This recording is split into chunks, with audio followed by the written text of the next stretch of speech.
कि वो अपने अपने धर्म पिताओं के ग्रुप के पूर्वज बन जाते हैं।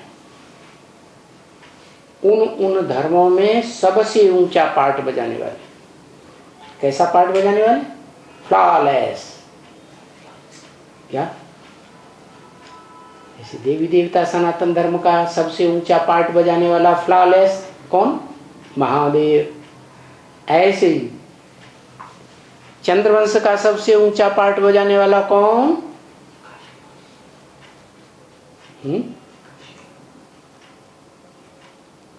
किसी कहेंगे?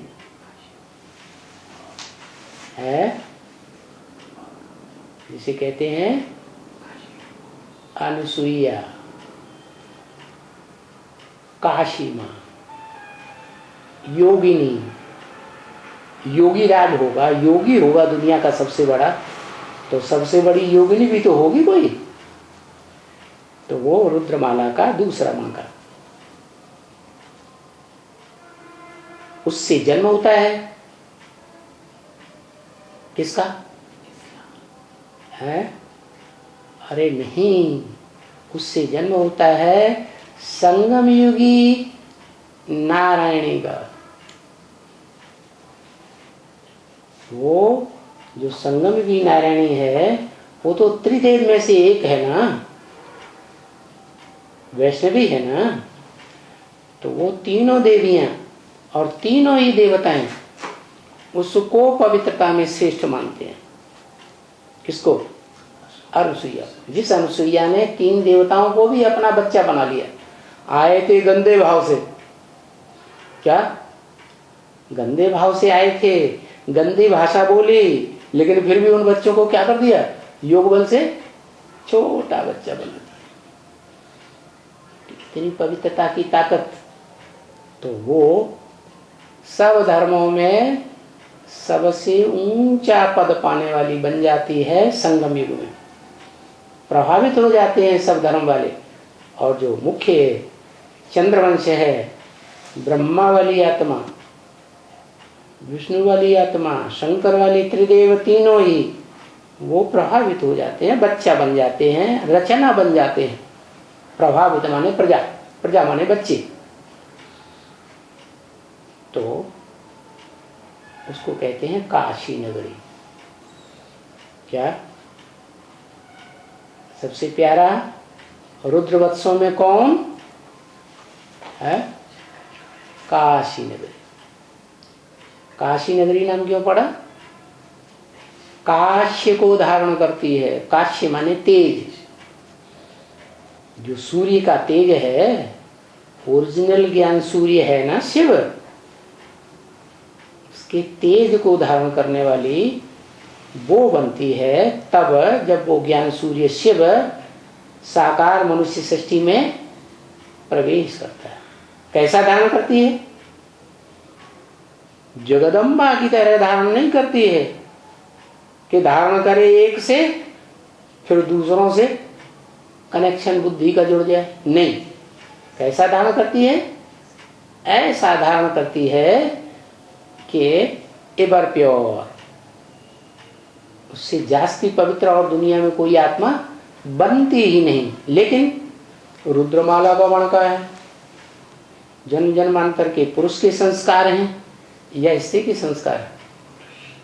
पुरुष के संस्कार। इसलिए पुरुष के संस्कार होने के कारण जो इस दुनिया में जन्म होंगे वो पुरुष के ज्यादा होंगे या स्त्री के ज्यादा जन्म होंगे? हैं? तो सत्युग त्रेता में तो बराबर होता है, बैलेंस रहता है, एक जन्म स्त्री का एक जन्म पुरुष का। जैसे ही द्वैतवादी द्वापर युग शुरू होता है तो वहां कोई कोई के 2 जन्म लगातार स्त्री के या 2 जन्म लगातार पुरुष हो जाते हैं। तो जो आत्मा है ज्यादा युग लगाने वाली, काशी को धारण करने वाली काशी नगरी, वो धन संपत्ति जो परमात्मा की है, प्योरिटी जिससे प्राप्त होती है, उस प्योरिटी का ज्यादा हिस्सा प्राप्त कर लेती है और राजा बनती है ज्यादा पुरुष जन्म लेकर। क्या? महादेव के बाद किसका नंबर लगता है ज्यादा राजा बनने का? इस मनुष्य सृष्टि में काशी नगरी। लेकिन पुरुष जन्म लेती है द्वैतवादी युग में, द्वापर युग से, तो दुर्योधन दुशासन बनती है या नहीं है? बोलो, दुर्योधन दुशासन तो बनना पड़े द्वैतवादी युग में। तो पुरुष के रूप में जन्म होने के कारण, क्योंकि स्त्रियां ज्यादा पवित्र रहती हैं, स्त्रियों में लज्जा रहती है, स्त्रियां विकार के लिए और पहल नहीं करती हैं और पुरुष ही पहल करते हैं। तो जो गलत काम के लिए पहल करते हैं वो ज्यादा पापी हुए, या जो पहल नहीं करती हैं वो ज्यादा पापी हुए हैं? तो पहल करने वाले पापी ज्यादा होते हैं। इसलिए गीता में आया हुआ है क्या?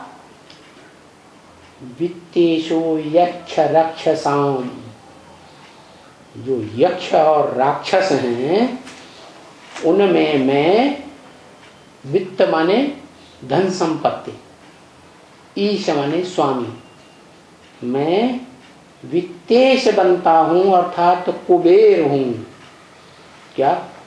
कुबेर जो है वो भाई था, रावण का भाई।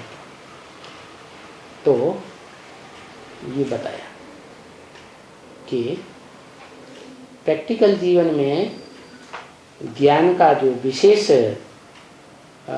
लक्ष्य है प्योरिटी धारण करना, वो किस आत्मा ने धारण की? जब धारण की उस समय स्त्री चोला लेकर के धारण की, प्रैक्टिकल भगवान का पार्ट बजाने वाले से धारण की, और जब धारण की तो किसी और का संग नहीं किया।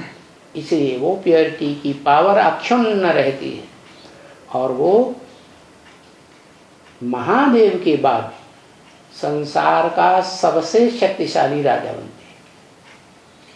क्या माना? ब्रह्मा वाली आत्मा,